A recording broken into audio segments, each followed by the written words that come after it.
Okay, welcome back. Happy Tuesday, 7:44. Hey, the first day of school right around the corner, just a couple of weeks away.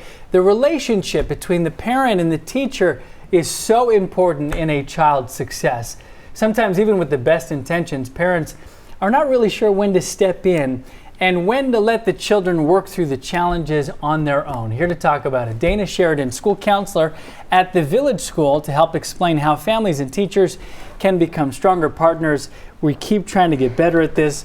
Thank you for coming in and helping us to work on this. Oh, you're welcome. Yeah, it takes a village, right? There we go. Okay, so what's one of the things that parents usually forget or get wrong about this crucial relationship? I think especially at the younger level, they want to jump in and rescue too quickly. Yeah. And I think even from early childhood, they're learning those assertiveness skills and learning conflict resolution, problem solving, and if somebody's always stepping in and kind of fixing it for them, it makes it very challenging and they don't really learn to be independent. So what might it look like, or an example of what it looks like to step in too early and not let them figure it out? I think just they won't have any independency, so they'll be prompt dependent. They'll be waiting for either the teacher at school to solve every one of their problems. Yeah. Like, I'll give you an example. At Village School, we use Conscious Discipline, which is an awesome social emotional program, and it teaches assertiveness. So the teacher's kind of a coach.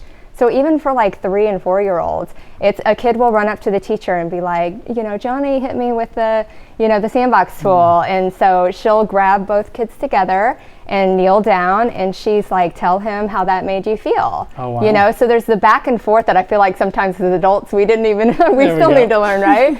But it's amazing to watch. And then they learn that an adult's not going to solve all their problems, that they need to communicate and they need to learn all of those vital skills as they grow up. So you can tell the ones that have gone through our early childhood program as they get older, because it makes my life as a counselor very easy, because I'm like, they can speak for themselves very assertively. Great. So let's say that we've done it wrong for a few years. Maybe they're just so used to somebody coming in and saving them.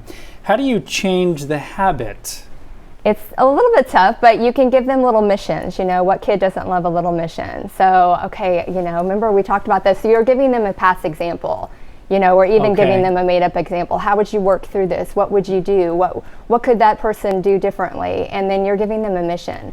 Today, when Susie comes up to you and says that she's not going to let you play the game, what could you say? Let's walk through it. Let's rehearse it a little bit. So there's things that you can pre-practice.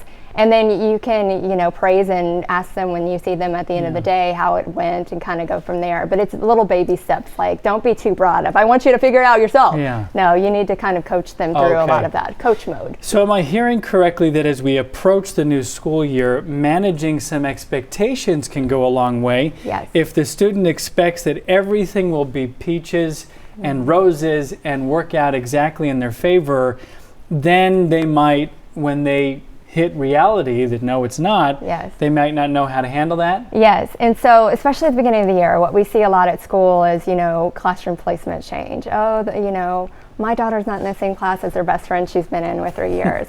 And so I work a lot with parents on spinning that, because really you shouldn't be with the people that you get along with all the time. You won't learn and you won't grow. You won't learn to have some of that grit. So you've got to learn to be in the classroom with people maybe even that you have conflict with. And if your best friend's not there, the way to spin it is just like, you'll be able to see them and you can identify times of the day when they'll still see them, or play dates after school. But you can say, okay, well, what an awesome opportunity for all these new kids to get to know you. I'm so jealous that they're going to get to see how awesome you are. So there's a way to spin it as a parent where you get to meet all these new people. Some people you might really love to play with, and some people not so much, but that's part of life. So you're prepping them for what they're going to experience, just life, workplace, everything, right? Non-stop teaching opportunities. Okay, when should you reach out to the teacher and do step in? Well, if it's a continuing problem. So if you've coached your child through it and they've given you feedback of, I've tried to do this specifically and it's not working, and the teacher doesn't know. I've told the teacher, but she necessarily isn't doing something about it from the kid's perspective always. As a teacher, you can message and it's hey, I've noticed this. My daughter keeps talking about this. you know, what is your perspective? What are you seeing? Because I think sometimes that's what we miss, that there's a lot of different perspectives of it, and we all have a different theory of mind, right?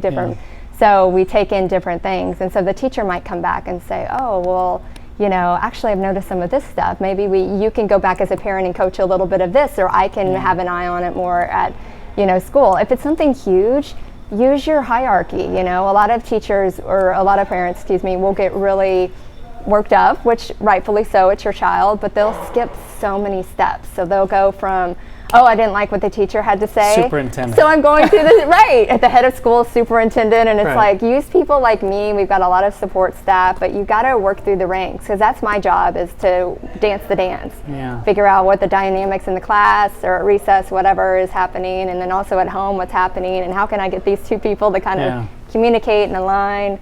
So use your resources for sure. It's so important. And Cheetah Craft, as we toss it over to you, it sounds like hard work, but really helps us and them, and long term is just great. I could listen to you forever. Isn't